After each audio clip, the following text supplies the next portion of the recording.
This is the last video for the review for test 1, and this will cover questions 31, 32, 33, 34, and 35. So let me start with question 31, and they want us to graph this piecewise function. So piecewise just means that we're doing three different pictures on the same graph, and then we're only going to use partial pieces of those pictures. So what I recommend is that you start with just one. Like, let's just pretend we were doing the function h of x equals -1. That's like saying y equals -1. So the line y equals -1 is a horizontal line going through -1. That's the graph of that, but that's only valid in this particular function if x is less than 1. So here's 1 for x.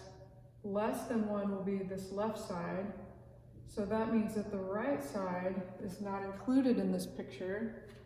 And since it's less than 1, we're going to put an open circle at 1.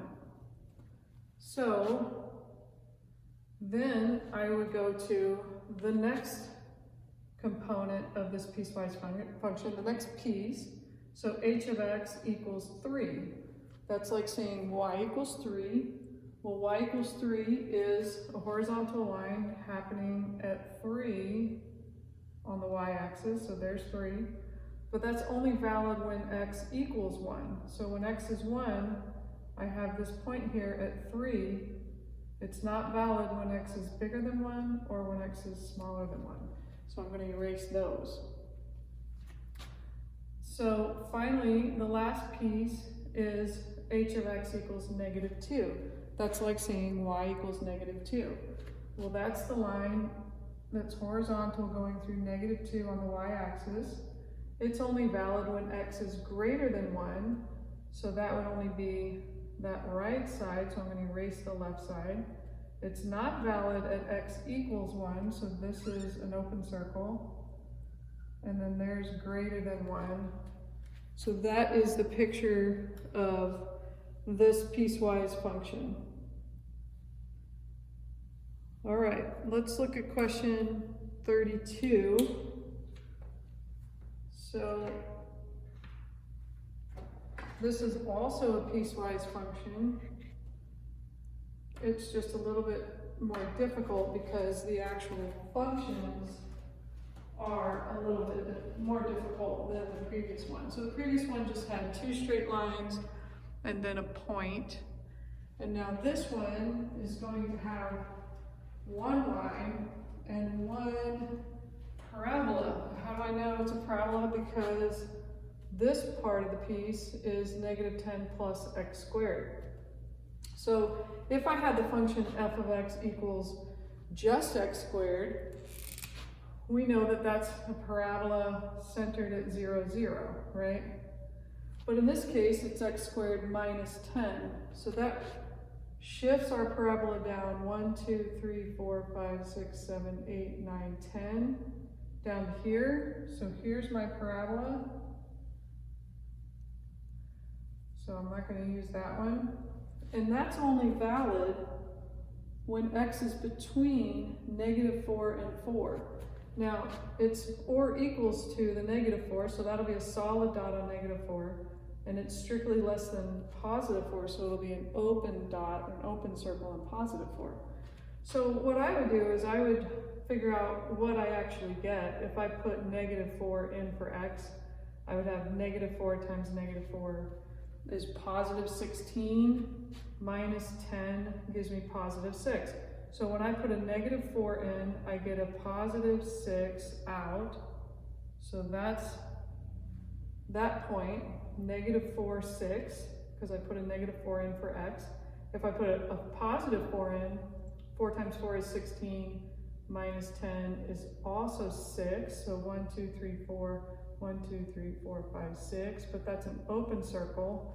So it turns out that this parabola actually goes a little bit steeper than what I had drawn. It goes up like that. And it's only valid between -4 and +4. It includes -4, it does not include +4. Okay, then the other piece of the function is f of x equals -x plus 10. Well, that's like y equals mx plus b. So I would first graph the b. The b is 10. So I'm going to go 1, 2, 3, 4, 5, 6, 7, 8, 9, 10. And then my slope is -1, which is like -1 over 1. So I would go rise over run, -1 over 1. So this is the actual line in question. Okay, where is it valid? When x is greater than or equal to 4. So that means it's valid here at the 4. It's valid to the right of the 4. It's not valid on that part that's less than the 4. So that's the answer. This was a little trickier because we had a parabola and a line that was y equals mx plus b, not just a horizontal line. But it was nice that it only had 2 pieces instead of 3 pieces. Okay, let's look at question 33, which is on the board. So let me adjust the camera. 33 says, find the average rate of change. Let's see.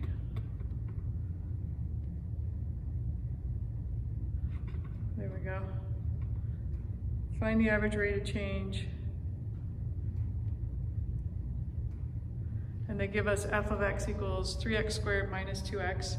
And they want the average rate of change from x is -3 to x is -1. This is just a fancy way of finding the slope between the 2 points. So if f of x, if x is -3, and I plug it in here, then I get, let's see, 3 times 9 plus 6, 27 plus 6 is 33. So this is the point, -3, comma, 33. And then if I plug in -1, I would have f of -1 equals 3 times -1 squared minus 2 times -1. It's 3 times 1 plus 2. 3 plus 2, which is 5. So when x is -1, I get 5 for my y value. So when I'm finding the average rate of change, what I'm really doing is I'm just finding the slope between those 2 points. In other words, it's the difference of the y's. So I have 33 minus 5 over the difference of the x's. -3 minus a -1. So 33 minus 5 is 27. -3 plus 1 is -2. So, no, is that right?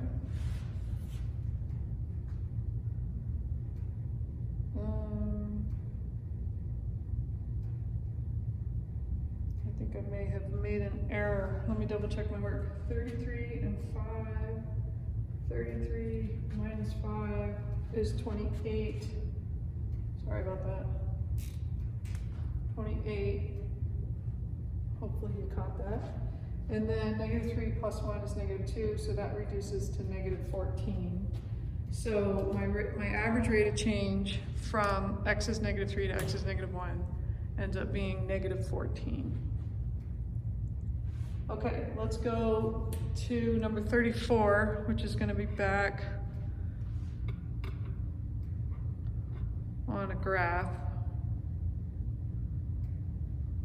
So, see if I get this in focus.